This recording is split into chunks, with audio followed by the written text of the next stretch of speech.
Fala, galera! Hoje o podcast ele tá um pouco diferente, então eu já vou começar contando uma historinha. Recentemente, um tempo atrás, eu fiz um exame genético, e o exame mostrou cento e tantas páginas, trocentas páginas, e eu achei sensacional o exame, deu muita informação, achei muito legal. Fiz até pelos patrocinadores aqui, a Iralab, um laboratório, e foi muito legal o resultado, assim, eu achei muita coisa, muito detalhe, coisas que eu não entendia nada. Falei, caramba, eu preciso primeiro entender isso, né, doutora? A doutora tá aqui. Preciso entender isso e queria passar isso, mostrar para mais pessoas, para que mais pessoas pudessem conhecer o que é esse exame, de onde isso veio. Eu sei que no exterior tá forte isso, tem bastante gente usa. Então eu falei, vou levar lá no podcast, vou trazer alguém, uma especialista, expert. Trouxe uma pessoa sensacional para falar um pouco sobre isso, tá? Então, para a gente poder começar aqui, obrigado a todos que estão no nosso canal. Se inscrevam no nosso canal, tem que se inscrever, não basta só assistir. Tem que encaminhar para um amigo empresário, que quem está aqui hoje também é empresária, também tem uma história, também tem um sentido na vida. Vamos saber por que ela faz, o que ela faz, por que ela faz o que ela faz, né? E então encaminhe esse podcast para aqueles amigos empresários que precisam ouvir um pouco dessa história. Para a gente poder começar, quero agradecer também ao pessoal do Estúdio Sigma, o pessoal que está aqui, a Camilinha, o Marcos, o Pedrinho, o Ed. Agradecer ao pessoal do IC Barra Funda também, o Anderson e a Pri. O pessoal do laboratório do Iralab, o Ingo, a Dai também. Valeu, galera, pelo apoio ao projeto. E vamos lá, soltar a abertura do programa. Solta aí, edição, solta o jingle do programa.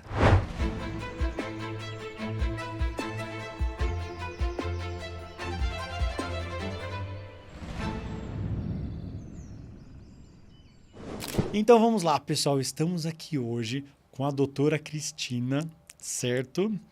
A doutora vai se apresentar um pouquinho, vai falar um pouco da trajetória dela. Então eu queria que você me contasse um pouco da onde você veio, que a gente mora tudo lá no ABC, né? Mas me conta um pouco da sua trajetória até se formar como doutora, você chegar onde você chegou hoje, só para todo mundo poder te conhecer. Perfeito, Vitor. Bom, primeiramente, obrigada pelo convite, eu achei muito bacana, né? Fico feliz de estar aqui. E vamos lá. Bom, eu sou geneticista, hoje trabalho com um foco mais direcionado à parte de genética voltada à reprodução humana, mas como geneticista, eu tenho uma formação ampla dentro da genética, né? Eu comecei lá atrás, assim, eu sempre fui uma pessoa que foi meio obstinada pelo que queria, sabe? Até o colegial eu não sabia o que eu queria fazer da vida, não. Mas no colegial eu tive aula com uma pessoa que dava genética para mim. Eu tinha a disciplina de genética, eu não tinha biologia no colégio. Eu tinha tudo dividido em biologia, genética, botânica, ecologia, citologia. Eu fiz um colégio um pouquinho diferente lá no ABC, né? Sou lá do ABC, moro em São Caetano e fiz um colégio que tinha essa diferença, né? Na estruturação. E um belo de um dia, entro na sala de aula e vem uma professora que se apresenta como uma professora de genética. Eu conheci um mundo que eu não imaginava que existisse naquele momento. Eu me apaixonei pelo mundo da genética no colegial. E aí, eu não sabia o que eu queria fazer da vida até então. Estava meio no desvio, como eu diria, né? Mas ali eu falei, meu Deus, esse negócio é maravilhoso. Eu achava aquilo tão intuitivo, tão fácil de entender, de enxergar. Eu conseguia, na minha cabeça, criar a imagem daquilo que aquela mulher estava falando ali na aula. E aí eu falei, eu quero fazer... E eu criei isso na minha cabeça, eu quero fazer engenharia genética. Um belo de um dia, meu pai me pergunta o que eu ia prestar no vestibular. Aí eu falei, olha, eu quero fazer engenharia genética. Aí ele olhou para minha cara e falou assim, o que é isso? De onde você tirou isso, menina? Você vai viver do quê com isso? Isso não existe. Falei, não, isso existe. Eu tenho uma professora que deu aula de genética para mim, ela faz um mestrado na USP com isso. eu quero fazer isso. E eu fui obstinada procurando isso, né? E naquela época, Vitor, isso faz muito tempo, né?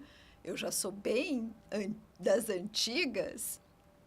A gente não tinha internet. A gente não tinha essa rede de informação que a gente tem hoje. Então, não foi um caminho muito fácil naquela época, sabe? Eu fui fazer e ninguém sabia me dar um caminho. A gente não sabia muito procurar isso naquela fase. Eu falei, vou procurar entender onde que eu vou achar. E fui atrás. Fiz faculdade de biomedicina, biologia com biomedicina, né? Que na época era agregada. Terminei a faculdade e comecei a correr atrás de fazer mestrado, porque eu queria trabalhar com genética voltado para a parte humana, para a genética médica. Fiz um mestrado em genética médica, um doutorado em genética voltado para saúde feminina em ginecologia e 2 pós-docs na mesma área de genética em ginecologia. Ou seja, caminhei bem dentro do que eu queria, mas olha, o caminho não foi fácil, viu? Não, eu gostei da sua história, porque eu sempre falo para os empresários aqui, né? Vocês precisam ter uma meta, precisa saber para onde vai, precisa saber... E aí, ver uma história real, de alguém que colocou, sabia onde queria ir. Eu sabia onde eu queria chegar. Como eu ia chegar, eu não sabia direito, Isso né? é vida leve. Mas eu sabia o que eu queria lá na frente. Então, eu corri atrás que nem uma doida, literalmente, viu? Foi nessa base, Vitor. Que legal. Hoje, eu digo assim, né? E nesse tempo todo, assim, eu dei aula nesse período que eu fui de formação minha, eu dei aula na faculdade, 18 anos eu dei aula na Fundação Santo André, né? Eu fui docente 18 anos lá. E os meus alunos, muitos que me perguntavam, falavam assim, olha, vocês não têm ideia do que vocês têm à mão hoje em dia. Vocês têm uma facilidade que nós aqui, lá atrás, não tínhamos. Então, hoje a gente disponibiliza a informação de uma forma tão fácil, tão grande, né? Tem que aproveitar, porque realmente o pessoal precisa entender que tem que ter objetivo. Tem que ter. Para poder chegar lá. Saber onde vai chegar, né? Exatamente. Legal. E aí, depois você se formou, deu alto. Hoje você tem uma empresa. O que você faz exatamente hoje? Hoje, assim? sim. Hoje eu tenho a minha empresa, né? Que eu tenho, o nome é Conecta Gene, que é uma empresa onde eu faço aconselhamento genético para os pacientes na área minha de atuação, voltado para a medicina reprodutiva. E faço assessoria científica para todos os colegas na área médica. Então, o que é essa assessoria científica? Eu faço palestras, né? Eu faço cursos, eu dou aulas para grupos, né? De profissionais na área de medicina, voltado para a reprodução, muito para a reprodução, que hoje é o meu foco, né? Reprodução, ginecologia. Então, e justamente para que eles eles vão entendendo, ganhando mais autonomia também um pouco dentro da genética, se atualizando. Então, eu vou fazendo essa assessoria científica para eles. Boa, né? Muito bom. Acho que você já falou tanto de genética que eu já queria fazer a primeira pergunta já. Eu acho que a genética... Os leigos, nós leigos, pessoas, entendem zero, tanto até que eu falei para algumas pessoas, né? Ah, fiz um exame genético. Ah, você tirou sangue? Não, genética pela saliva. Não sabia. Então, assim, a população, de uma maneira geral, é muito leiga com relação a isso. Então, assim... Sim, muito. Tem um começo dessa aula aí, para você começa a explicar o que é genética, né? Tem. E, foi bacana você ter colocado isso, Vitor, porque eu falo muito... que, para começar, essa é uma das coisas. Todo mundo acha assim, você fez exame genético, você fez o quê? Exame de sangue? Você foi fazer grupo sanguíneo? Você foi ver se você era sistema ABO? O pessoal tem essa ideia ainda, até também, né? Muito. E hoje, a gente tem, primeiro, genética não é baseada mais só em exame de sangue. Hoje, você faz por saliva, muita coisa, raspado bucal, né? Então, a gente melhorou muito a questão teste invasivo, né? A gente já não tem mais só testes invasivos na genética. A gente tem aqueles não invasivos. A base para a gente começar a falar de genética é entender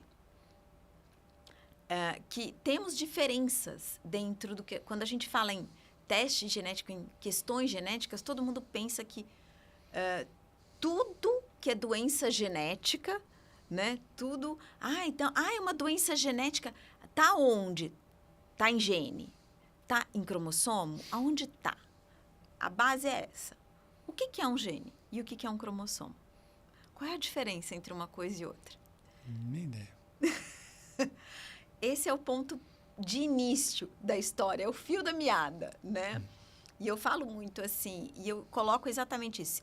Quando a gente entende, né, qual é a diferença entre o cromossomo e o gene, a gente começa a entender um pouquinho desse universo da genética, né?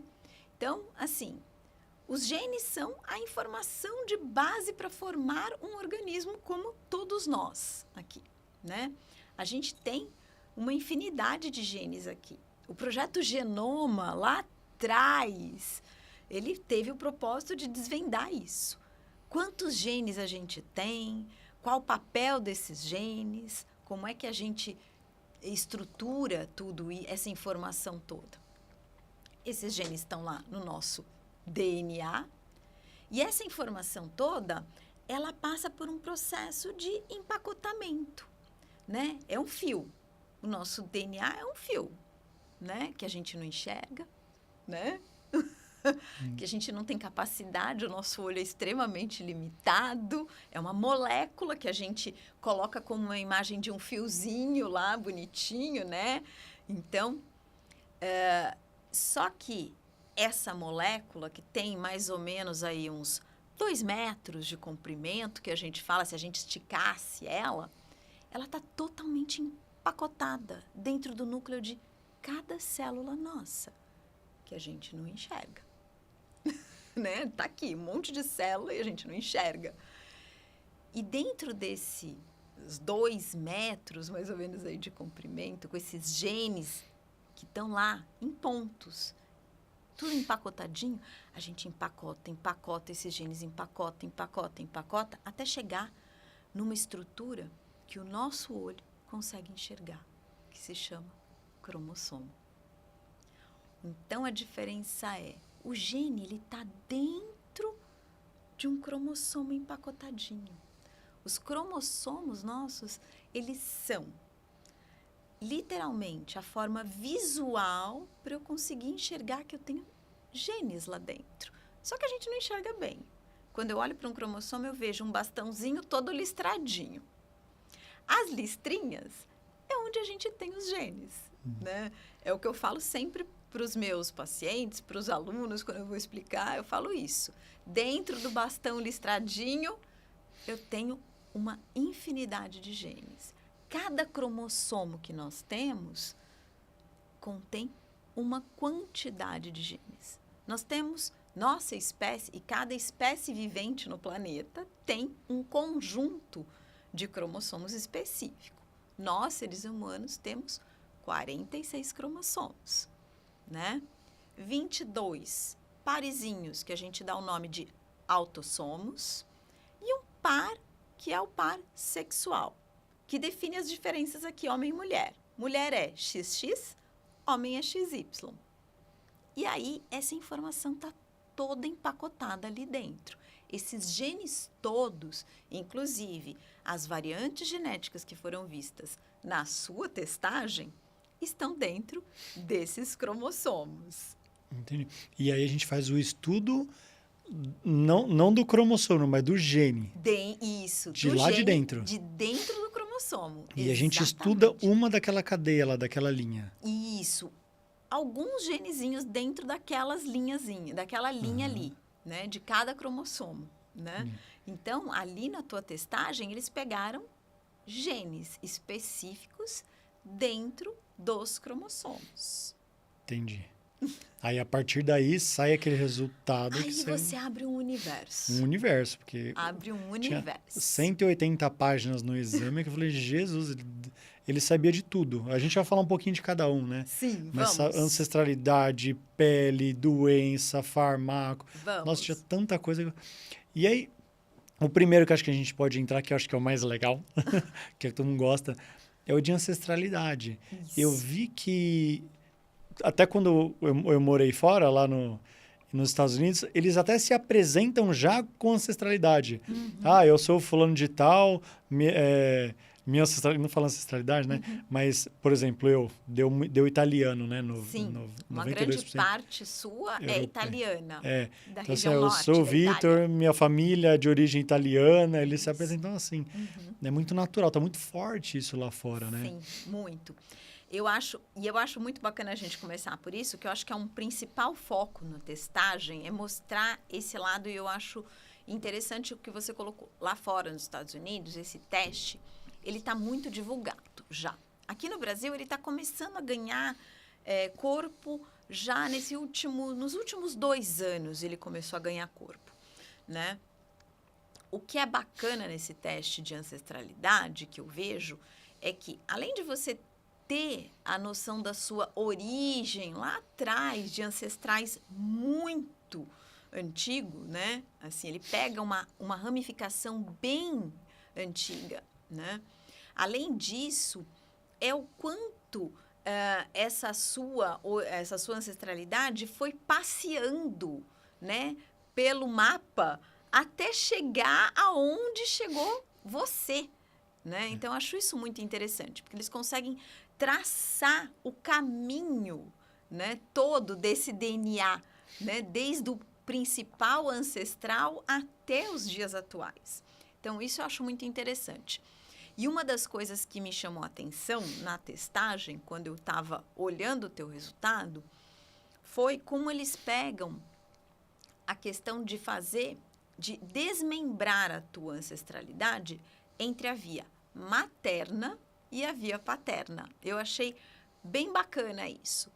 Para buscar a tua origem materna, eles analisaram, né, de forma específica o que a gente chama de DNA mitocondrial, tá? O que é o DNA mitocondrial, né? É o DNA que fica dentro de uma organela que nós temos nas nossas células, que é a mitocôndria. Que isso a gente já aprende lá no colégio, né? Mas o que é interessante é saber que essa organelazinha que está dentro das nossas células, que a gente conhece, estuda lá no colégio, as mitocôndrias são responsáveis pela respiração celular, né? Ninguém conta muito pra gente lá no colégio que essas mitocôndrias, elas eram um organismo independente, né? Elas viraram um comensal nosso, elas entraram nas nossas células e viraram um comensal. Começou a dividir tarefas, né? Eu ganho de um lado, você ganha do outro e vamos viver assim, ajustados. Foi assim que a história começou. Por quê? Porque a mitocôndria tem DNA próprio. Ela é uma organela da nossa célula, né? Das nossas células, que tem um DNA diferente do nosso DNA genômico. Isso é o mais interessante, é o mais bacana dela, né? E o mais interessante é, DNA mitocondrial, a gente só recebe da mãe. O pai não passa pra gente DNA mitocondrial. Outra curiosidade. Então, olha que bacana, eles buscaram a sua ancestralidade materna através do seu DNA mitocondrial, tá? Então, isso eu achei muito legal, a forma com que eles conduziram o teste, pegando a origem mitocondrial, que é materna, que a gente sabe que é materna, e foram até a raiz do ancestral primário. Era essa pergunta, é uma pergunta difícil, acho que até de perguntar. O ancestral primário, por Quem que é? Existiu uma primeira pessoa? Chegamos em Adão e Eva? Isso, eles colocaram na tua testagem nesse sentido. É o ancestral, que eles chamam de ancestral Eva, e do lado masculino, né, da paternidade, o ancestral, que seria o Adão. Mas é um primeiro ancestral de onde eles buscaram, até onde eles conseguiram chegar com a tua informação daquele lado materno. Então, eles chamam de ancestral primordial Eva, né, até. Primeiro. Então, é o primeiro na sua linhagem. O primeiro Tá. meu é o mesmo primeiro seu? Não. Não. Com certeza não. Eles buscam dentro da tua linhagem, tá? Entendi. Então, se eu faço a testagem, o meu ancestral materno é outro. E tem outra... Aí, eu vou puxar um gancho. Você falou do ancestral, do teu ser, o mesmo meu. Olha que interessante. Do lado paterno, eles pegaram as informações do DNA do Y, do cromossomo Y, que é o cromossomo que você recebe de origem paterna exclusiva, porque o Y vem do pai, Do masculino. tá? Que é o que determina o sexo masculino, tá bom? Do lado genético aqui. Então, o que é bacana?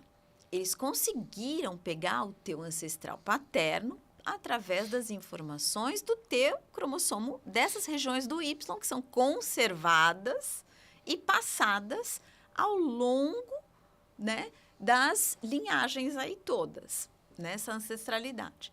Agora, se eu for fazer o teste, eu não vou saber a minha ancestralidade paterna.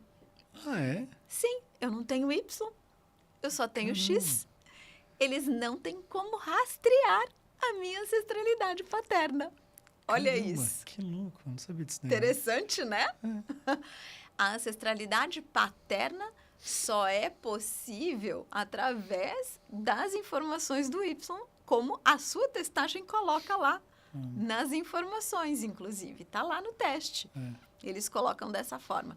Para buscar a minha ancestralidade paterna, eles teriam, talvez, que dar conta de buscar outras regiões conservadas, que não vão ser tão fidedignas. Entende? Ele vai conseguir uma ou outra coisa, buscar, mas não vai ter essa firmeza de origem como quem tem o Y. Entendi. E você falou de fidelidade, assim, do teste. Deu 91% meu que era sangue, que vem da Europa e Sim. acho que 49% italiano mesmo. Sim. É isso mesmo? Assim, É cara, isso muito mesmo. fiel. É isso mesmo. Pelo que eu percebi, sim, do que eles mostram ali das testagens, sim. É isso mesmo. Exatamente. E outra coisa interessante... Desculpa a piadinha aqui, mas falar que dá até para pedir a cidadania. cidadania de tão alta que deu a porcentagem. O único problema é o pessoal lá na Itália entender que a ancestralidade serve para cidadania, né?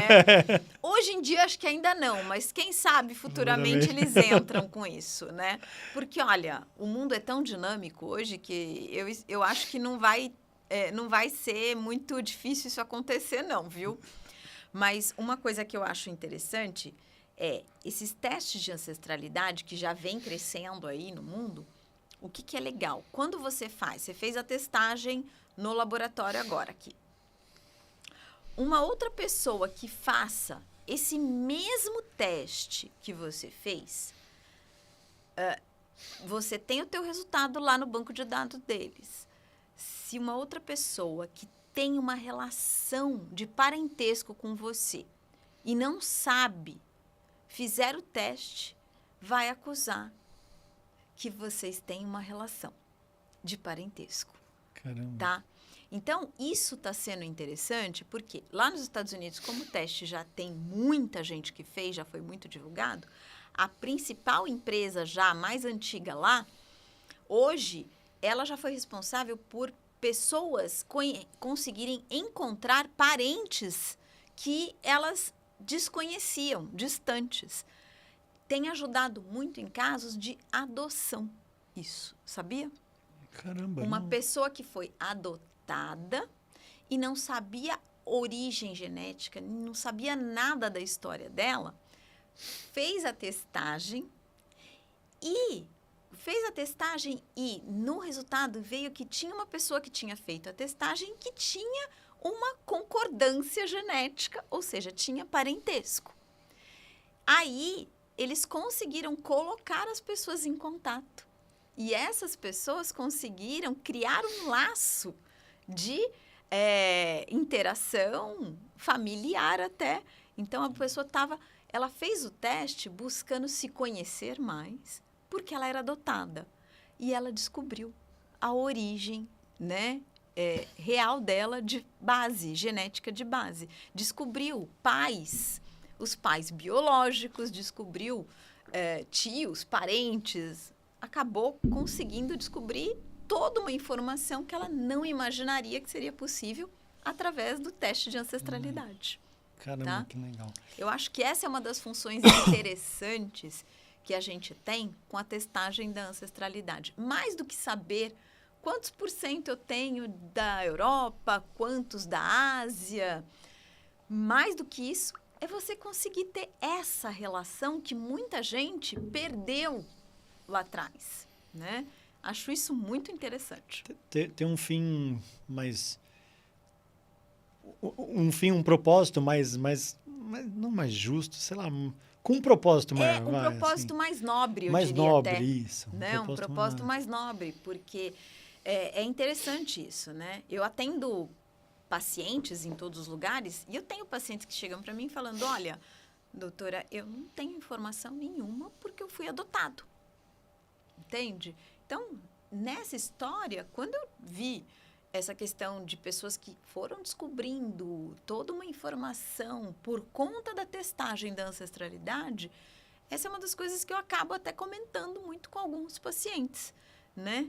Que querem buscar um pouco mais de informação. Eu falo, olha, talvez se você fizer, você encontre alguma coisa, porque alguém que já fez um outro e tal, e como está começando a ficar mais divulgado aqui no Brasil, cada vez mais a gente vai ganhando esse caminho.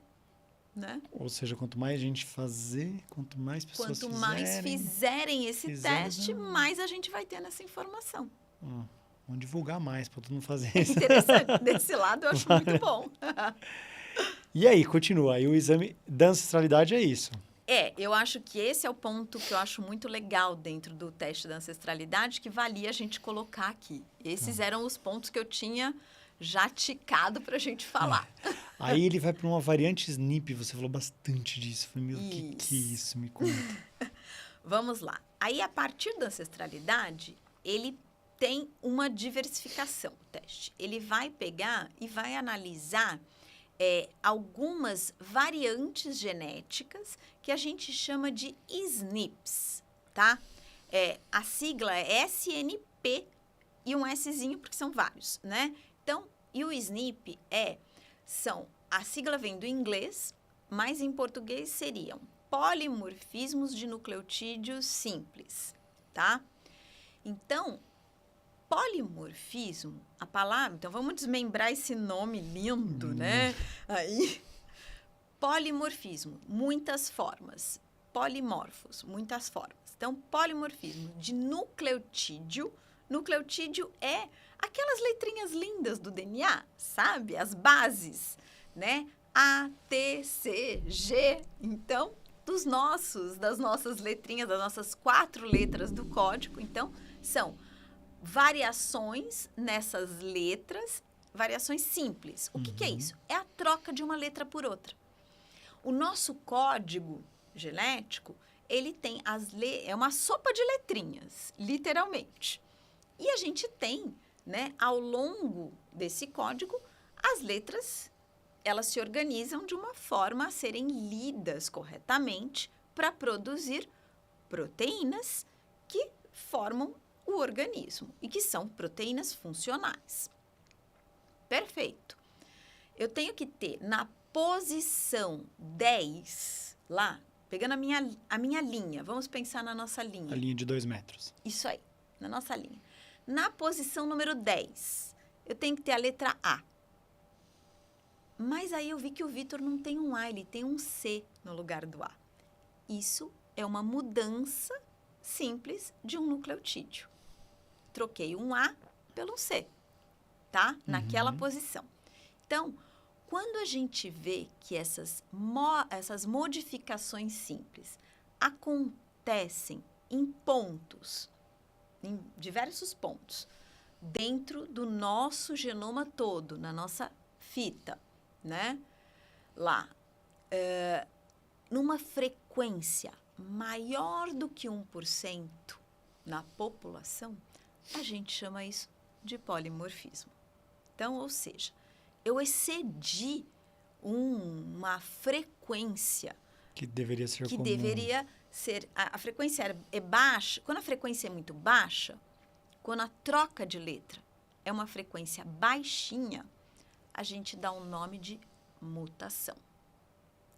Quando a frequência dessa troca é vista em muitas pessoas na população em geral,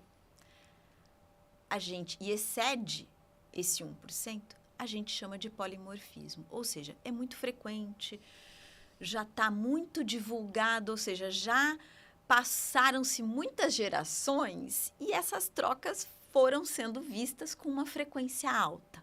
Então, eu já coloco isso como uma questão polimórfica na população em geral, tá?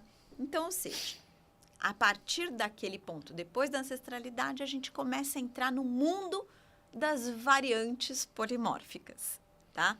Dessas trocas de letras que dão um norte para a gente, do ponto de vista genético, de predisposição, de risco envolvido para algumas questões genéticas. Então, peraí, só para eu poder...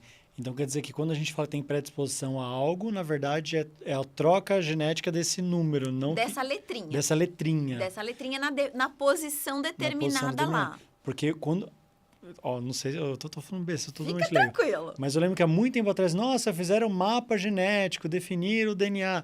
Ou seja, eles definiram o que seria a posição... Esse código todo, as letras em cada posição. Em cada posição. Isso, então que é isso... esse mapa que eu falei que é a sopa de letras. Que seria o mundo, o perfeito. Na e verdade... aí, quando tem a troca, é o polimorfo. Palavra perfeita é muito forte. Sim. Pra gente, né? Eu diria que é o que a gente chama de o código, que é o código considerado dentro da normalidade, com questão funcional, normalidade funcional, tá?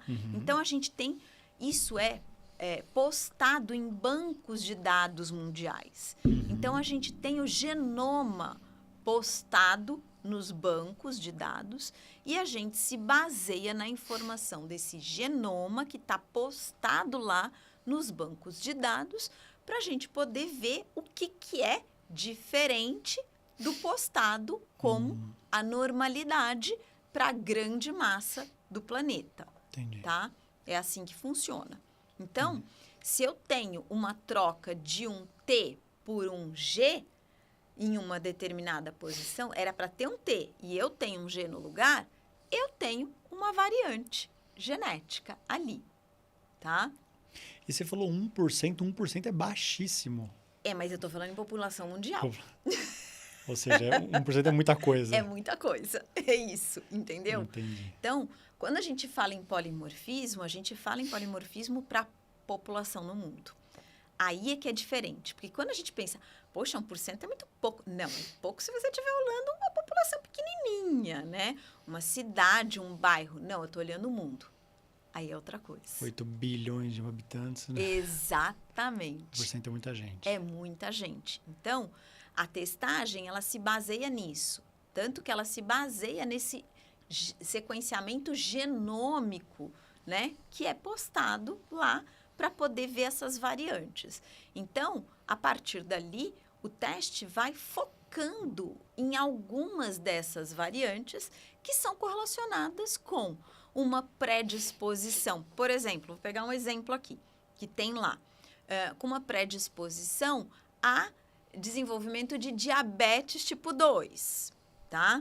Então, tem lá, se você tem realmente uma troca para um determinado gene, que te daria uma predisposição maior a desenvolvimento de diabetes ou não, tá? No teu exame, que eu me lembro, você não tem essa predisposição maior. Você está dentro do que a gente considera baixa predisposição. porque você não tem a troquinha, tá? Entendi. Você tá dentro do que a gente considera igual ao genoma postado lá. Entendi. Não tem a predisposição, não quer Não dizer tem a necessariamente que também não tem. Exato. Esse é um ponto interessante. Quando a gente fala que é uma variante ligada a uma predisposição, significa, olha, você não tem a predisposição, mas, assim, não significa que eu vou, né? Ah, então tá, eu não tenho predisposição, vou curtir a vida doidado e vou deixar de tomar cuidado. Não. Precisamos manter os nossos cuidados de vida, né? Não significa que eu vou sair comendo doce que nem um louco no mundo, que não vai ter nada. Não, uma hora. Por quê? Porque a gente sabe, essa é uma outra coisa interessante. A nossa genética de base, ela é moldada pelo meio ambiente. O meio ambiente interage com a nossa genética de base.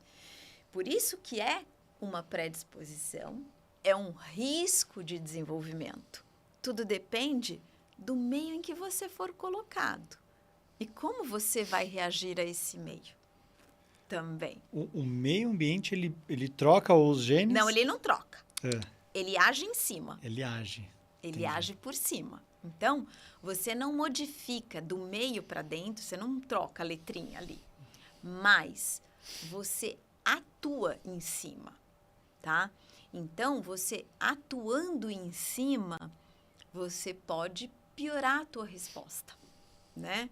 Porque realmente a gente não vive numa bolha, né?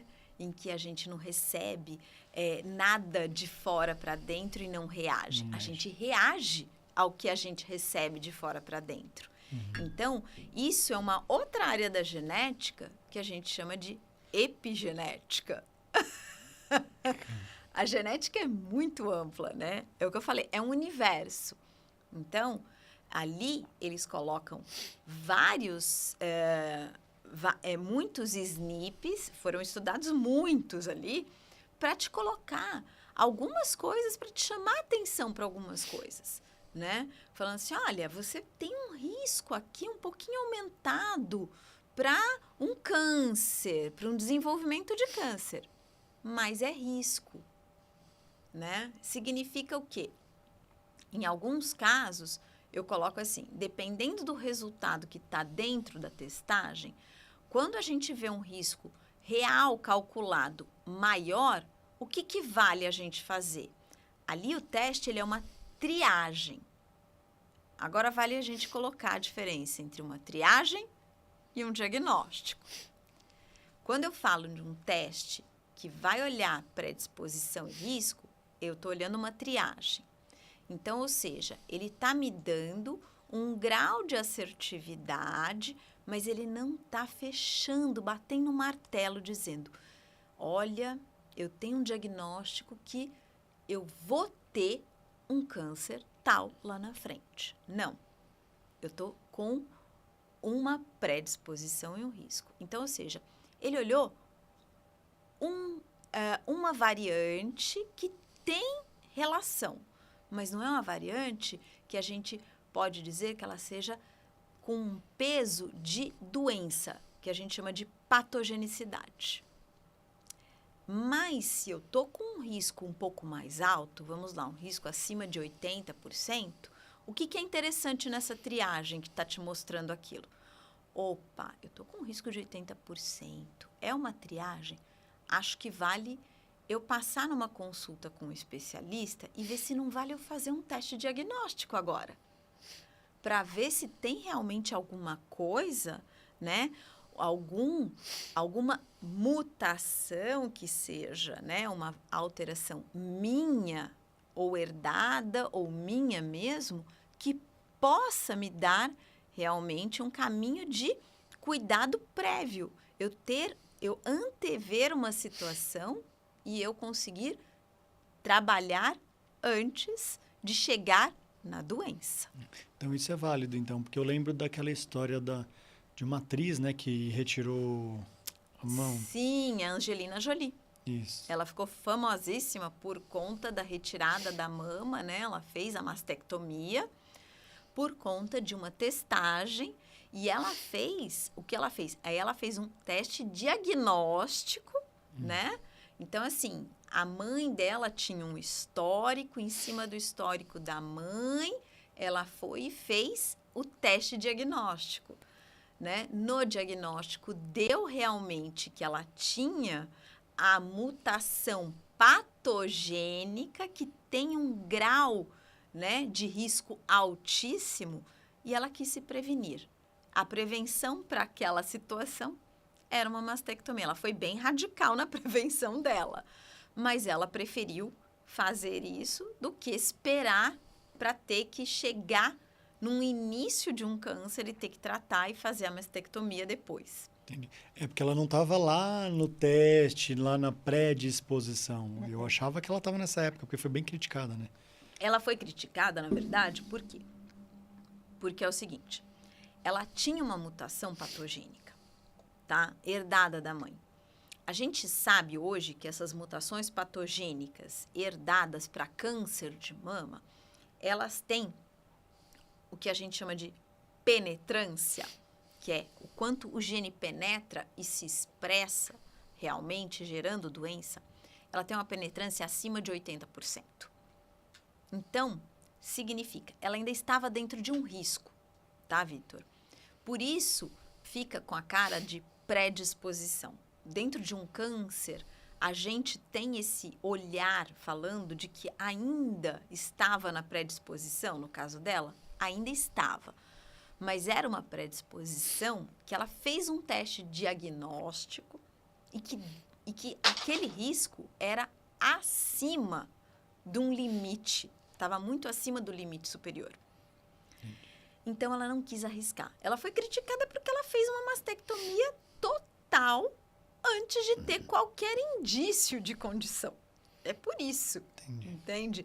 Até hoje em dia, qualquer mulher que faça isso está fazendo uma prevenção radical, tá? Mas hoje, as mulheres que estão fazendo isso não estão sendo criticadas, porque ela já colocou a bandeira antes. Só por isso. Pergunta polêmica aqui, você como médico indicaria? Dependendo da variante, do histórico familiar, eu acho interessante, para a pessoa não passar pelo sofrimento, tá? Porque é um sofrimento bastante grande. Mas tudo vai da variante e do histórico dentro da família, tá, Vitor? E eu tenho pacientes que já passaram por.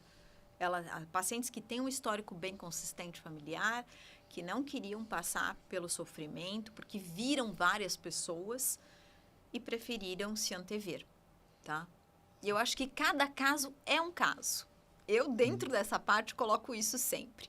Eu gosto de olhar caso a caso, porque senão a gente fica muito no geral, né? Então, não dá para ser generalista. Em genética, eu falo que tudo que a gente não é generalista. A gente trabalha com personalização, com a situação de antever uma situação, sabe? Então, a genética é muito voltada para esse olhar personalizado, porque nós somos muito diferentes geneticamente falando. Totalmente diferente. Muito, muito. Por isso que a polícia já está usando teste genético, mais que a digital. Precisa, porque as diferenças são muito grandes. Muito embora a gente tenha uma formação de base genética comum, né, muito ampla, como organismo, cada um de nós carregamos diferenças únicas, que é o que faz cada um ser um diferente do outro mesmo, caracteristicamente. Agora, uma pergunta que nem me veio agora. O teste a gente faz pela saliva, né? Pela raspagem na saliva. Sim. Eu chego no mesmo resultado se eu fizer coleta de sangue, se eu tirar um pedaço do cabelo, se pegar um pedaço da pele? Ótima pergunta. Vamos lá. Sangue ou saliva, você sai com o mesmo resultado, tá? Eu costumo dizer assim, eu sou bem raiz, né? Aquela geneticista raiz. Eu adoro um sangue. Adoro um sangue. Mas eu sei que o problema do sangue é ser um teste invasivo, tá?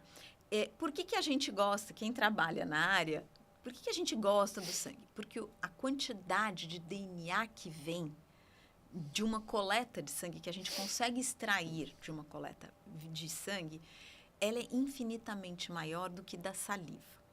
E a concentração desse DNA, a pureza dele, é muito maior do que na saliva.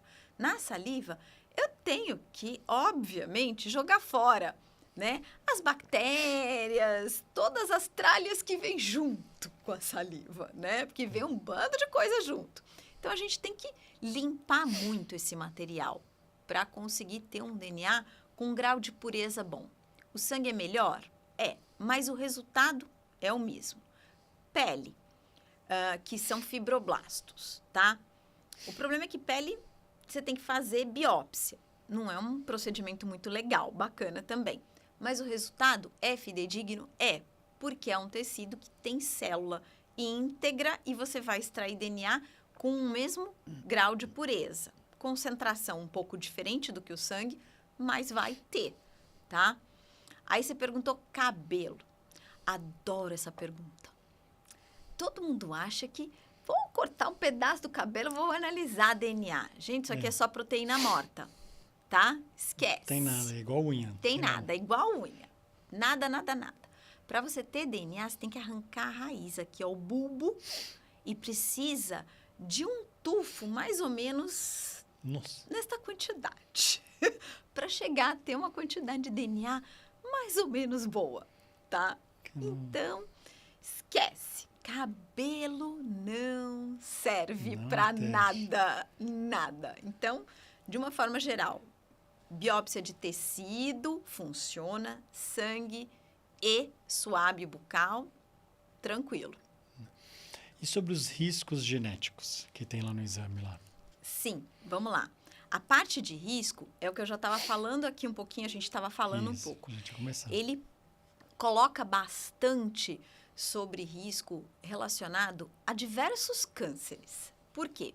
Porque os algoritmos, eles estão muito focados a trabalhar com risco voltado a câncer hoje, principalmente. Porque é uma das condições que são mais críticas, mais deletérias, né? Então, a gente tem você tem muitos fatores de risco ali para câncer.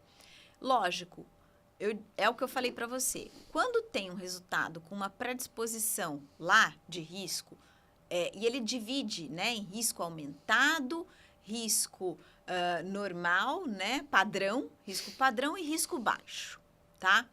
Quando o resultado sai com risco aumentado, lembrando, é uma triagem, mas é um risco aumentado. Aí vale você dar uma investigada um pouco mais a fundo, até vale, se você já tem um histórico de família, né? Pensando um pouquinho, por exemplo, né? Pegando lá. O meu caso do homem que dá bastante próstata. Próstata, exatamente. É um câncer mais... É que nem para mulher mama, para homem próstata.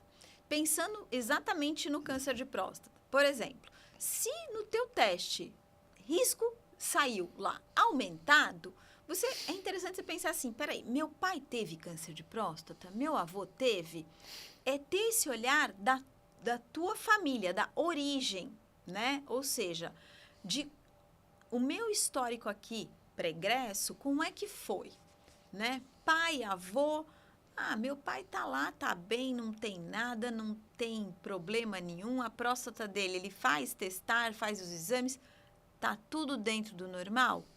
Bom, vou ficar com esse alerta, mas vou me manter aqui com o meu padrão de vida, né?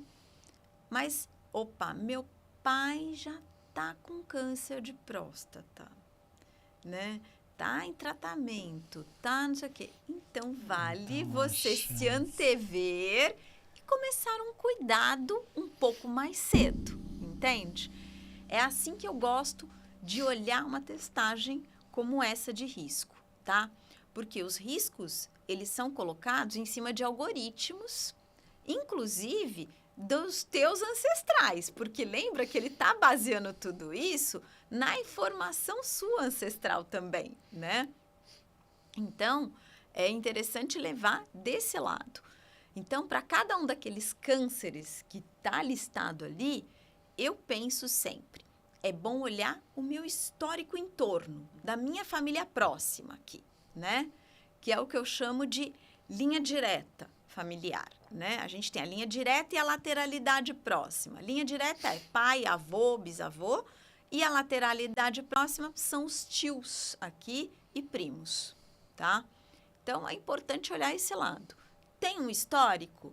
Opa, acende um alerta para eu começar a tomar um cuidado de prevenção antes. Não tenho histórico? Vou mantendo a minha vida, mas sabendo que eu tenho um riscozinho diferencial.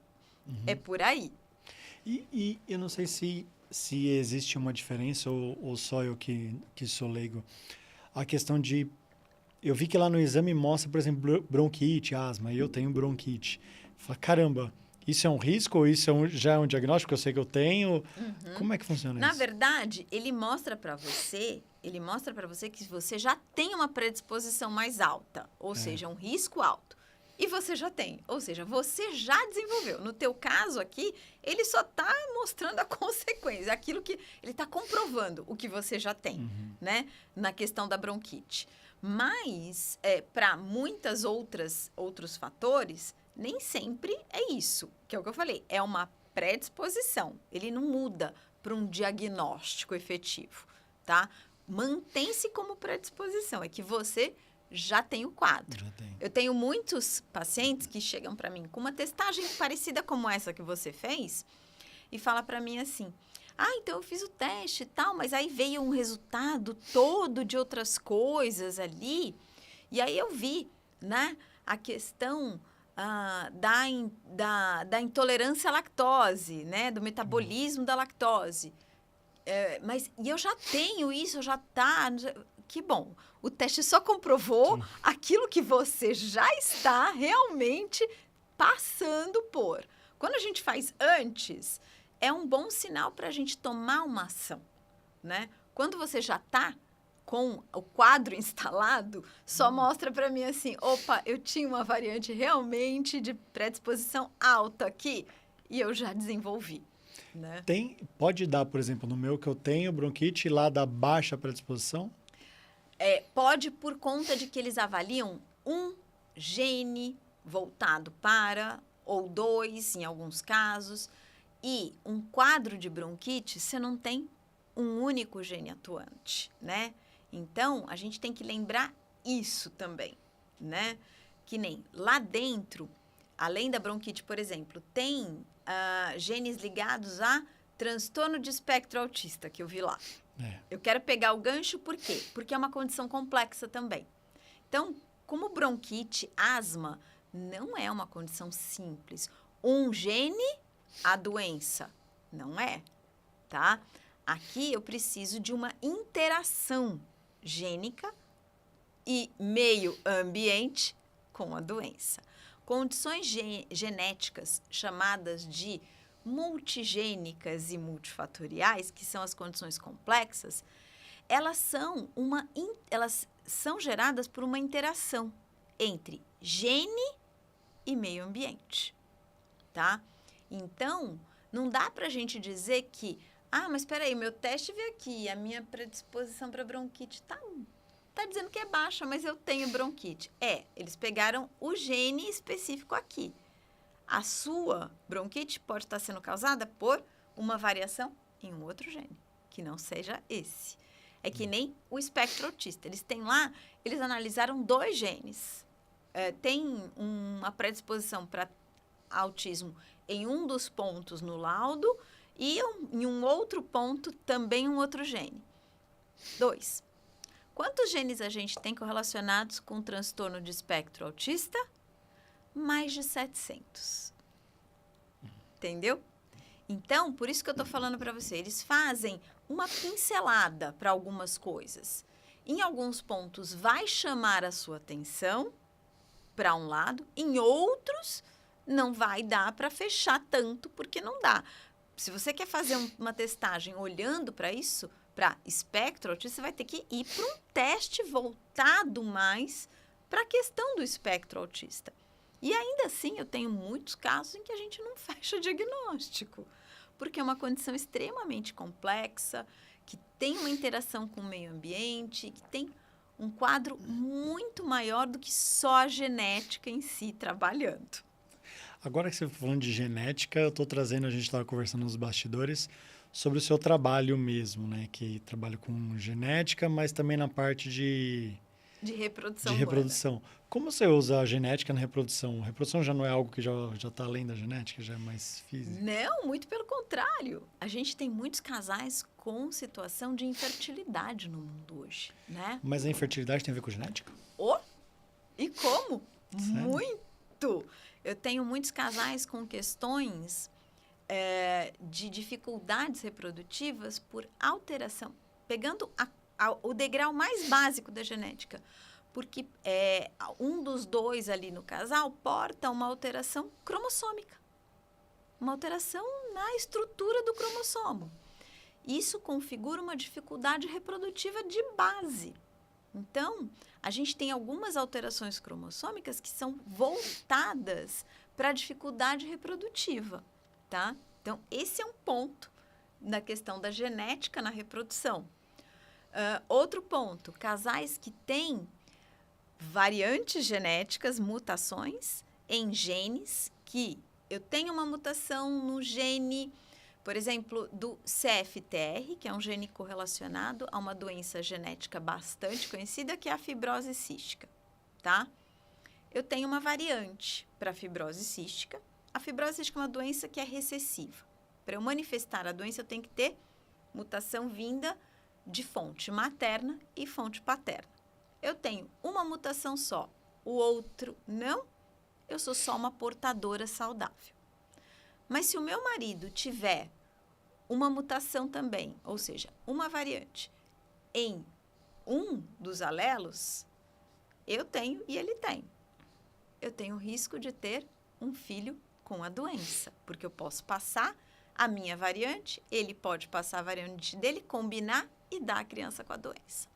Eu tenho um risco de 25%, e aí é um risco calculado exato, 25% a cada tentativa gestacional de ter um filho com a doença, que é uma doença genética, rara, não tão rara hoje, mas difundida no mundo, mas é grave, com consequências clínicas graves para a criança, com uma limitação bastante grande de vida. Então, a gente, dentro da reprodução, a gente faz a análise genética do embrião para evitar transferir para o útero da mulher um embrião com a doença. A gente seleciona. Seleciona embrião. Seleciona embrião saudável. Estuda, faz o estudo genético do embrião e seleciona o embrião saudável para transferência. E antes dessa parte do embrião, a gente já tinha conversado no começo que não dava para trocar o cromossomo, né? Não, você não troca então, informação. Você só sabe que ele tem e você que sabe vai que acontecer ele algo. recebeu isso. Então, por isso que a gente estuda hoje, a gente ainda não consegue manipular os genes, nem manipular os cromossomos dessa forma. O sonho dourado de qualquer geneticista no dia em que a gente conseguir ir lá, né, como se fosse como uma pinça, né, pegar a pinça, trocar a letrinha, dá licença, tira essa letrinha que tá errada, põe a certa. Opa, peraí, tá com um cromossomo a mais, vamos tirar, ele tá sobrando. Tem um a menos, vamos colocar um aqui. O sonho dourado da gente é conseguir consertar desse jeito. A gente não consegue. Então, o que a gente faz? A gente faz o estudo do embrião para ver o que o embrião recebeu da via materna e da via paterna. Recebeu o alelo com a mutação da mãe e do pai, é um embrião doente. Então, não cabe a transferência. Recebeu a mutação da mãe, mas recebeu o alelo normal do pai, é um portador saudável, que nem a mãe ou o pai. Aí pode transferir. Sinal verde, tá? Então, a gente faz muito isso. Então, a genética tem um papel muito grande hoje nesses casais com dificuldades reprodutivas, né? Então, eu recebo muito casal que exatamente assim. E dentro disso, um dos exemplos, casal que veio para mim, os dois estavam buscando, eles estavam assim, em programação reprodutiva. Estamos nos programando para ter filhos, mas eu sou adotado. Eu não tenho informação genética nenhuma minha e eu não sei se eu carrego alguma coisa para uma doença. Aqui o foco era outro. Queria saber sobre doença. Eu falei, tá bom, então vamos fazer um painel genético de pessoas, de portadores saudáveis para você e para sua esposa. E vamos ver se vocês têm alguma questão de combinação para doença. Então, a gente faz muito isso, né? Então, se tiver mutação num mesmo gene, como eu expliquei agora, aqui, que vá combinar para uma doença, a gente segue fazendo fertilização in vitro e o estudo do embrião para selecionar.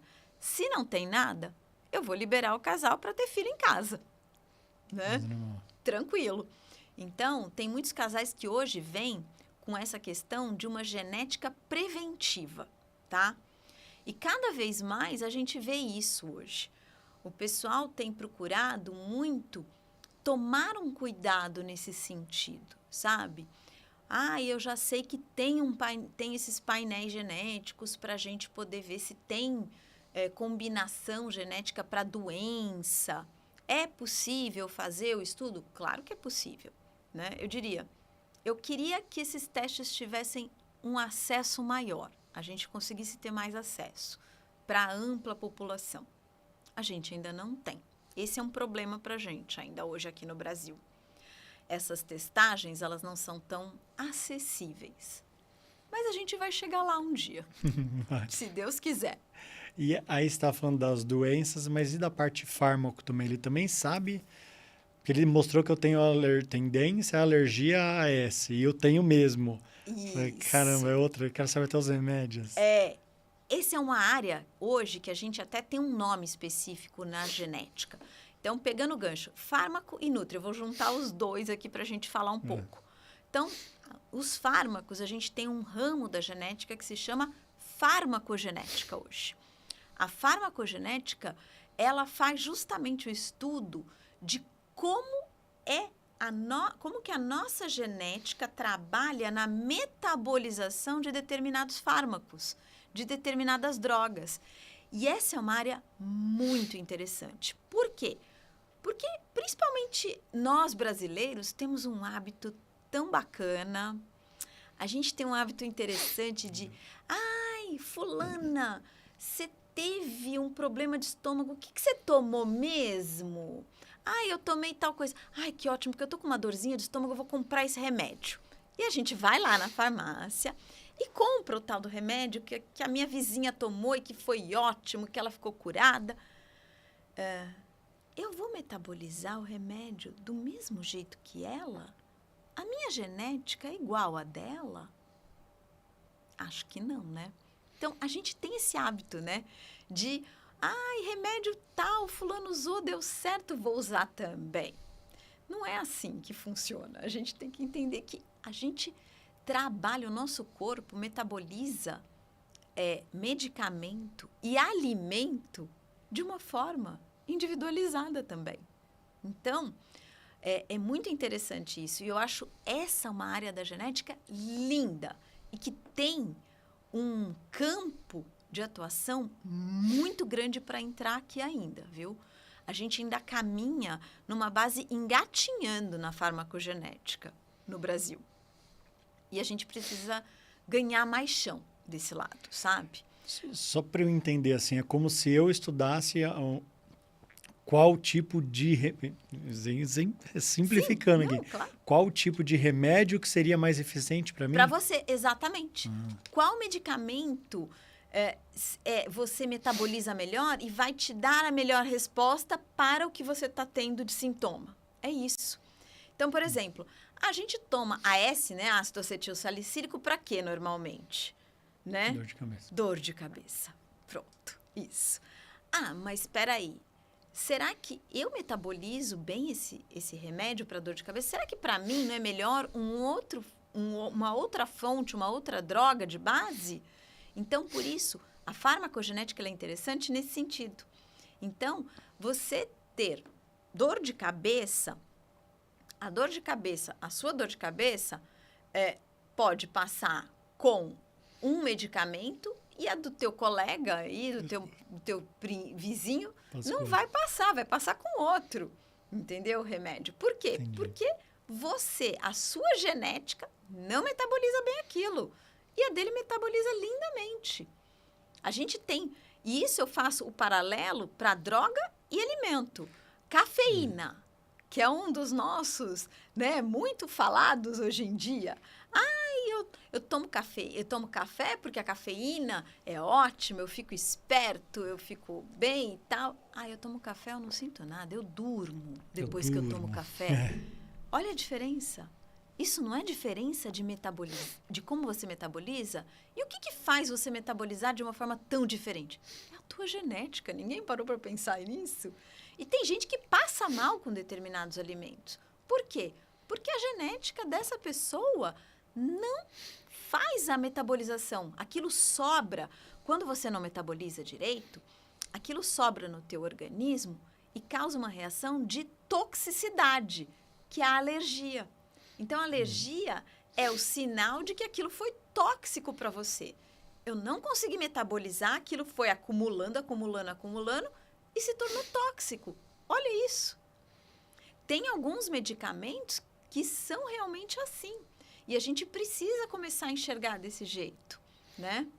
Porque hoje eu só sei porque eu tomei e fiquei inchado e tive que tomar uma injeção. Sim, que hoje é o que todo mundo passa. Você toma alguma coisa, passa mal, tem alergia, não posso tomar mais. Então, é assim que a gente trabalha hoje em dia. Futuramente, a gente vai ter uma testagem genética, né, com um perfilzinho farmacogenético. Perfil farmacogenético para drogas. Bom, a gente já tem alguns testes assim, direcionados, por exemplo, para antidepressivos, anticonvulsivantes, porque são medicamentos que não dá para você errar muito, né? Então, hoje, se você vai tratar uma questão de convulsão, hoje é interessante fazer uma testagem dessa para ver se o anticonvulsivante vai realmente atingir o ponto de forma correta. E você não ficar fazendo testagens aleatórias, né? A mesma coisa do lado da nutrigenética. Era isso que eu ia perguntar. A nutrigenética vem justamente para ajudar a gente desse lado. Tem um monte de gente que tem alergia a um monte de coisas hoje, alimentares, né? Crianças que já nascem com alergia a leite, a ovo, percebe? Então, assim, poxa, como é que pode? A criança nem sabia o que era isso, como é que ela tem a alergia a isso? Né? Então, essa parte da nutrigenética, ela também vem para esse lado ajudar muito. Para nós adultos, que nem nessa tua testagem, ela dá um perfil nutri, mostrando para você se uma dieta, por exemplo, que é muito usada hoje, que é a mediterrânea, ela vai ser efetiva ou não para você? Lá para você mostrou que dieta mediterrânea, que é a mais usada, serve para nada para você. Né? Você não ia perder peso, você não ia se beneficiar dessa dieta em nada. Então, para que perder tempo fazendo isso? Isso ajuda muito hoje, as nutricionistas hoje têm usado muito esses perfis para criar, né, uma dinâmica para os pacientes melhor, de alimentação, inclusive, né? De metabolização melhor. Aquelas pessoas que têm intolerância à lactose, realmente, não tem como, né? Você não vai conseguir metabolizar aquilo mais. Então, tem que trocar, né? Você acha que com base nesse meu exame já vale a pena chegar para algum nutri e mostrar e falar assim, olha aqui, eu tenho tendência... Acho que o meu deu aquela de gordura, né? Gordura, isso.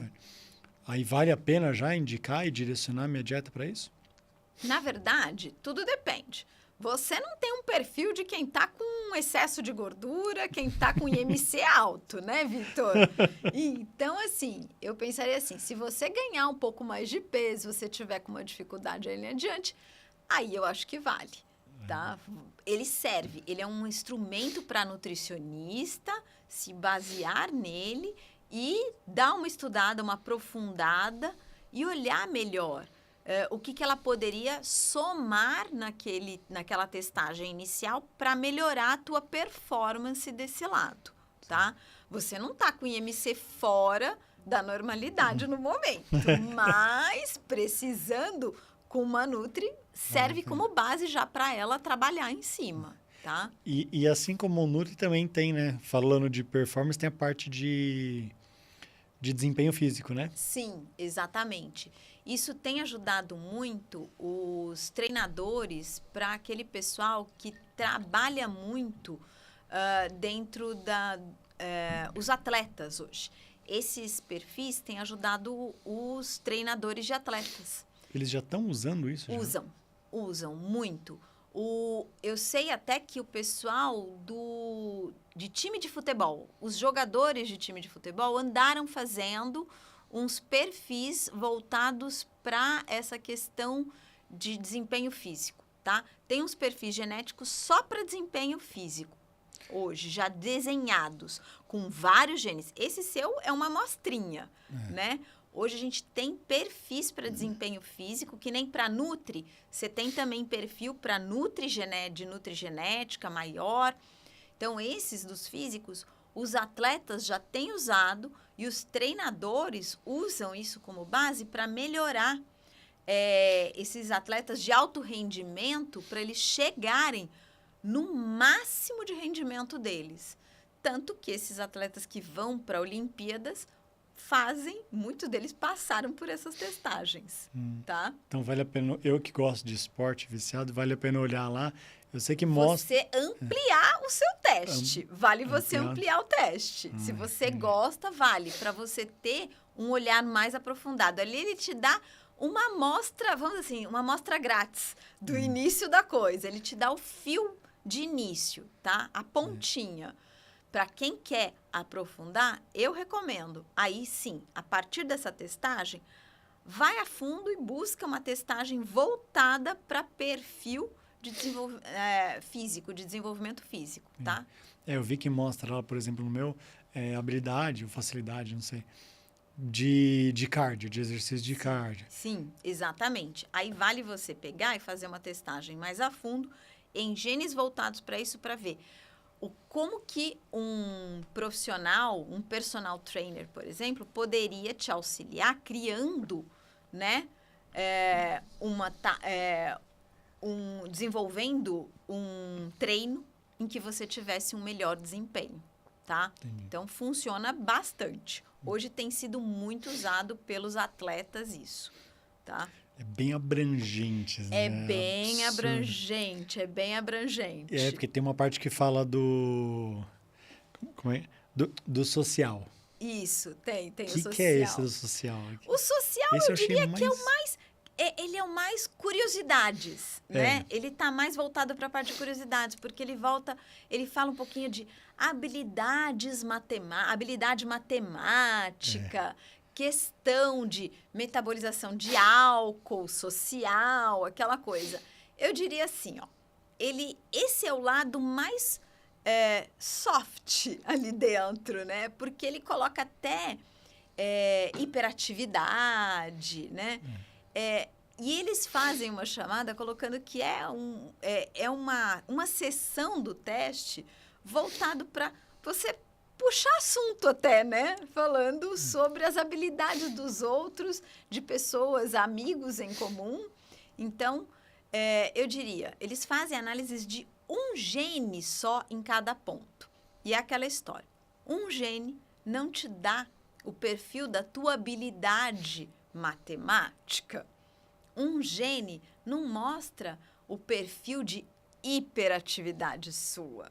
Então, eu diria, ele te dá, ali sim, ele te dá uma amostra grátis para algumas coisas, né? Ele te dá ele levanta a pontinha da curiosidade, né? E se tem alguma coisa mais interessante que você olha e fala assim, opa, eu gostaria de entender um pouco mais sobre a minha hiperatividade, né? Ou o meu TDAH de adulto, né? Porque tem isso também lá. Então, acho que se isso é uma coisa que vale para você pensar assim, poxa, eu acho que eu tenho um pouco desse TDAH de adulto. Aí vale você investigar um pouco mais a fundo para ver se realmente, né, tá dentro ali, tem mais alguma coisa atuando junto. Porque um gene só não vai definir, né? Mas é bem interessante, eu achei bacana, porque eles colocam isso como uma amostra para você de curiosidade, para puxar o assunto. E o que a gente estava falando antes, eu gosto de perfil comportamental, né? Eu falei, caramba, Isso. é quase uma análise comportamental, né? Exato, eles colocam isso, esse início de uma análise comportamental mesmo. Eles colocam esse, né, essa prova, né, ali. Mas que é plausível. É plausível, Sim. não? É super plausível, é plausível. Inclusive, hoje em dia, porque eu falo que a gente vive num mundo em que eu recomendo terapia para todo mundo. Então, todo mundo tem um pouco de TDAH, né? Então, a gente precisa entrar num foco, né? Então, eu acho que é interessante, é plausível e pode dar caminhos para pessoas que estejam um pouco perdidas nessa jornada aí, né? Outro lado que eles colocam que eu acho bacana, a gente já enveredar, é a parte de pele, que a gente tem um nome também em genética para isso hoje, que é a dermagenética. Era isso que eu ia perguntar, mas eu já vou perguntar direcionando já.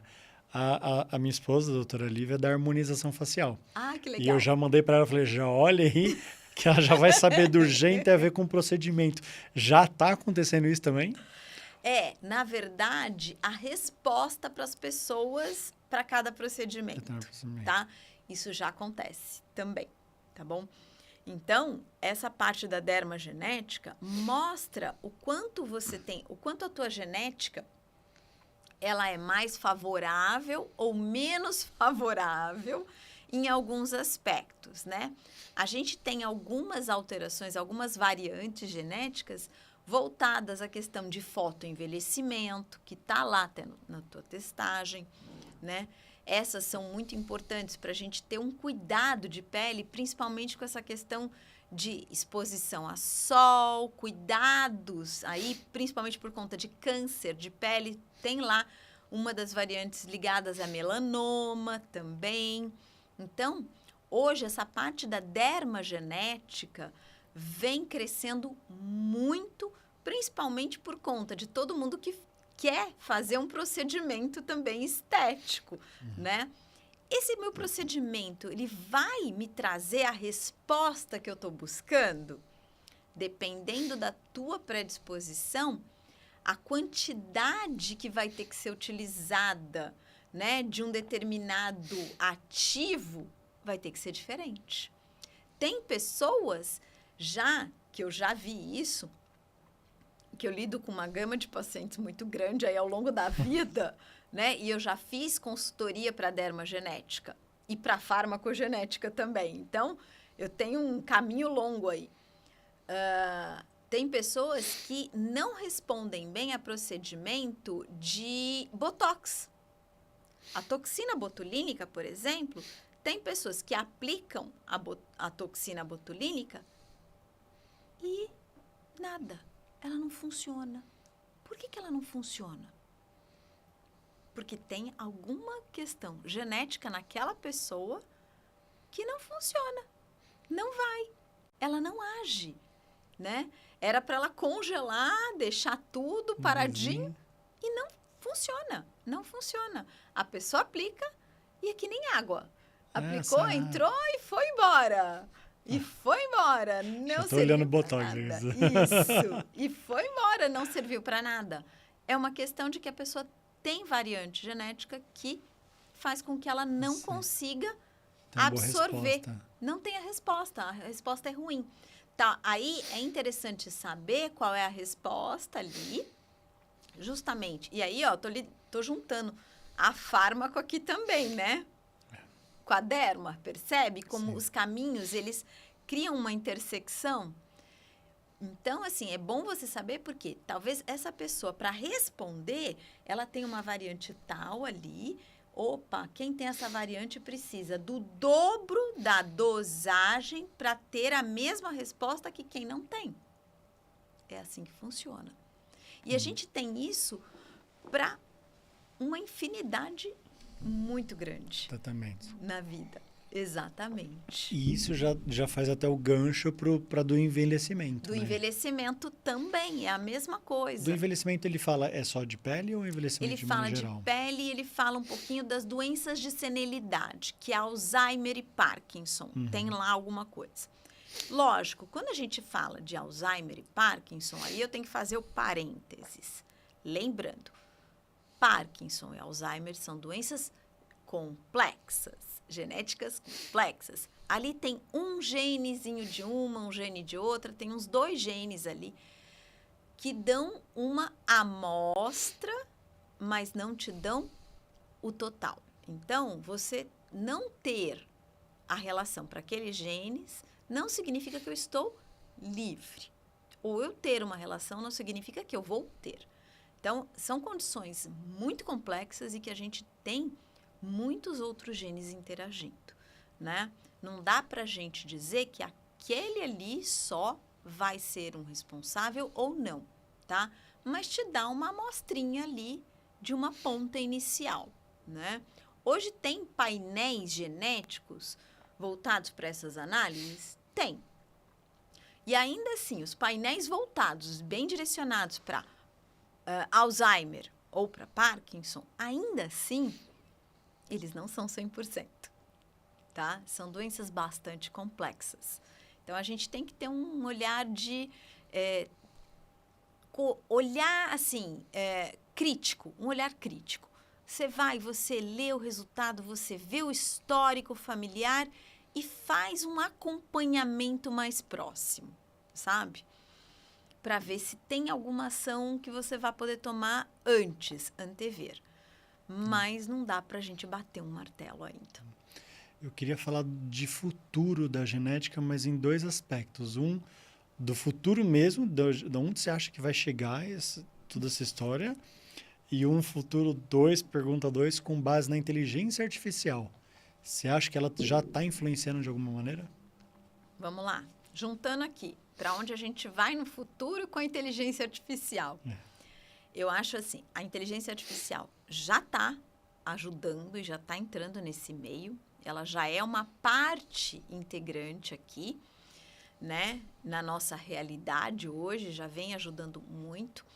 E eu acho que cada vez mais a gente vai ganhando com a inteligência artificial, inclusive nessas testagens genéticas todas hoje, todos os testes são feitos em máquinas que elas vão aprendendo com elas mesmas. Então, ela já tem a inteligência artificial lá. Ela já está funcionando ali. Então, os testes eles vão ficando cada vez mais apurados. O quanto maior vai sendo o volume de dado gerado, ela já aprende, sabe?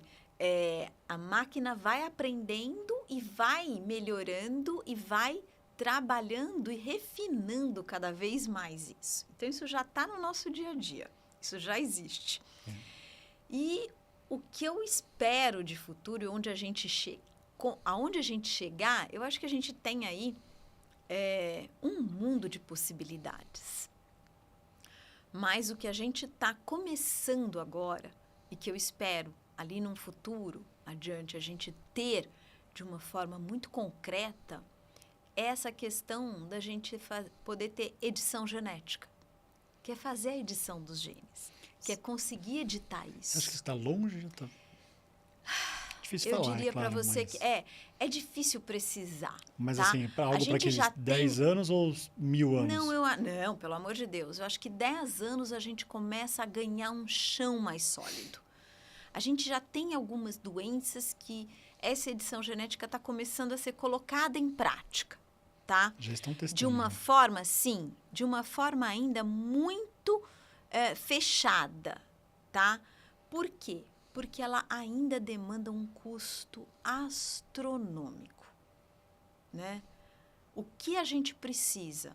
A gente precisa ganhar chão com essa edição genética para que esses custos entrem num patamar de acessibilidade real para pessoas que têm condições deletérias, para que elas possam ter condição de vida real, né? Então, assim, eu acho que o que eu espero de futuro é isso. Essa edição genética entrar na nossa vida, no nosso dia a dia, de uma forma ampla. Eu acho que 10 anos para começar. E daí para frente, né? O mundo vai prover aí as mudanças e eu acho que o céu é o limite, né? A genética tem muita coisa para ganhar de espaço ainda, viu? Você está falando, minha cabeça tá vários filminhos aqui. Você vai chegar na farmácia, vai fazer o teste para escolher o remédio. Você vai ter uma doença. Você vai... Exatamente, mas eu acho que é a melhor coisa. Eu acho que futuramente a minha ideia era justamente essa, assim, né? Você vai na farmácia, tá com alguma coisa, você bota o dedinho lá, ele já faz, né? Ele pode simplesmente, ó, ele tira, né, daquela lasquinha, faz uma lancetinha, tuf, pregou ali, opa, aquela gotinha de sangue que saiu, faz o screening todo, já sai o resultado. Olha, medicamento para você, para isso é isso, para isso é isso e para isso é isso. Olha que maravilha! Fantástico! Já quer coisa melhor? Ou pega um suavezinho ao invés do dedo com sangue, né? Eu adoro, eu falei, eu sou a louca do sangue. Mas, vamos lá. Pega um suavezinho, raspado, coloca ali num recipiente, ele leva lá para dentro, coloca ali e já sai a análise. Olha que maravilhoso, né? É por aí. Não estamos muito longe disso, né? Não. Porque hoje os exames estão demorando o quê? Uns 20 dias, né? 20, 30 dias. Uma testagem genética leva, em média, isso. Tá? Os testes diagnósticos levam uns 30 dias aí. Ou seja, logo, logo... Vamos uma semana, lá. Quem sabe? Dia, meia hora. Sabe? Daqui uns 10, 15 anos a gente comece a ter isso. O que mais do exame? Mais alguma coisa do exame? Acho que a gente passeou pelo exame todo, viu? Todinho, né? Todo. Então, eu queria voltar para você, empresária, voltar um pouco até para nortear um pouco as perguntas que eu sempre faço no podcast. Você tem uma área que eu até falei no começo, né? A gente está falando nos bastidores, né? É muito legal, é muito linda, assim. Tem um propósito muito além. Mas eu queria saber seu. Eu falo que para sentar nessa cadeira aqui, o empresário tem que ter um propósito, tem que ter um sentido na vida, tem que ter um porquê. Por que faz o que você faz? O que te faz levantar da cama e falar, eu preciso fazer o meu segundo pós-doc, eu preciso ensinar mais pessoas. Qual é o seu propósito? O que me move todos os dias é conseguir, dentro do que eu hoje me proponho, que é muito voltado na reprodução, né? É conseguir dar um caminho para um casal que está completamente perdido, sem chão. É conseguir ajudar esse casal, ajudar esse paciente ou essa paciente. Eu tenho muitos pacientes que vão buscar o sonho de um filho sozinhos também. Então, assim, proporcionar um caminho, ser um instrumento de auxílio, de ajuda para essas pessoas, é o meu propósito diário. Mas eu tenho também um propósito maior, junto com os colegas, de mostrar para todo mundo que a gente precisa andar de mãos dadas. A genética, ela é um dos pilares que precisam ser somados às outras especialidades. Então, a gente ainda tem uma dificuldade muito grande dos outros colegas profissionais enxergarem a genética como uma parceira. A genética é um parceiro que não dá para a gente soltar a mão dele mais. Nós estamos aqui para somar de uma forma única e que ajuda realmente a esse caminho abrir. Então, eu tenho alguns propósitos, né? Então, eu tenho um propósito com os pacientes e um propósito com os colegas. E a gente falou da tecnologia, do avanço da genética, mas onde você acha que você vai estar daqui 10 anos com tudo isso? Meu Deus! Essa eu acho que é a pergunta mais difícil, tá? É. Aonde eu vou estar daqui 10 anos com tudo isso? Sinceramente, Vitor, eu vou falar para você. Eu espero que realmente eu esteja com esses meus parceiros de área, entendendo que a genética é a mão direita deles e trabalhando junto, lado a lado com todos eles, de uma forma muito ampla e restrita, tá? E, lógico, atendendo meus pacientes ainda, né? 10 anos está perto, viu? Se fosse mais tempo, eu ia falar para você. Eu pretendo já estar aposentada e deixando isso para os meus pupilos. Porque eu também tenho o propósito de formar os pupilos para ficarem aí com o legado, viu? Esse é outro. É isso que eu ia perguntar. O que você quer deixar quando você se forma? Eu quero deixar esse legado e ter pessoas que sigam esse caminho, né? Eu gosto de formar pessoas na área também, sabe? Então, eu acho que a gente precisa desse pessoal jovem que venha com a gana de conseguir mostrar isso tudo, sabe? Então, eu quero isso. Eu quero que eles venham para poder ir pegando, a gente passando o bastão, né? Porque nós não somos eternos. Nós temos que saber o momento em que a gente para e passa o bastão adiante. Bom, se eu tivesse dar uma mensagem para os empresários que estão assistindo aqui, tudo que você falou hoje foi uma aula, né? Foi uma delícia. Mas uma mensagem que você trouxe para a sua vida, que te fez chegar aqui onde você está hoje. Se pudesse ajudar quem está assistindo. Persistência e obstinação. Eu acho que eu sempre fui uma pessoa muito persistente e obstinada pelo que eu queria. Então, eu acho assim, quando você tem um objetivo, você corre atrás desse objetivo, com muita persistência e de uma forma obstinada para chegar nele. Mas, lógico, tudo isso com muita dignidade. E com uma ética que faz a minha vida só existir através dela. Muito bom. Caramba. Muito obrigado. Imagina. Acho que, doutora, você tem que te agradecer. Te agradecer pela sua presença, te agradecer pela aula que você deu, pela sua história. Realmente, com certeza ajudou muitas pessoas que estão assistindo. Obrigada, Vitor, também. Obrigada pelo convite. Adorei. Foi ótimo. Que bom, mostrar um pouquinho desse universo da genética aí para o pessoal. Que mais pessoas possam assistir. Porque a gente fala para todo mundo, né? Divulga, encaminha. Com certeza. Quanto mais, melhor. Isso mesmo. Obrigado, viu? Obrigada. Então, eu queria agradecer oficialmente todo mundo também que ficou aqui, que ficou até o final. Valeu por você que assistiu, que acompanhou essa história sensacional. Encaminhe esse canal para o seu amigo empresário que precisa ouvir essa história, não só como empresário, mas como precisa conhecer um pouco mais desse mundo da genética aqui, para os nutricionistas, harmonização facial, médicos, para começar a entrar um pouco nesse mundo aí, que é um mundo sensacional. Muito obrigado a todos. Ao pessoal do Iralab, né, a clínica lá de São Caetano. Um abraço especial aí para o Ingo e para a Dai.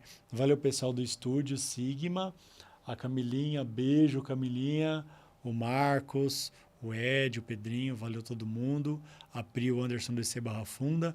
Um beijo para todos que ficaram até aqui e até semana que vem.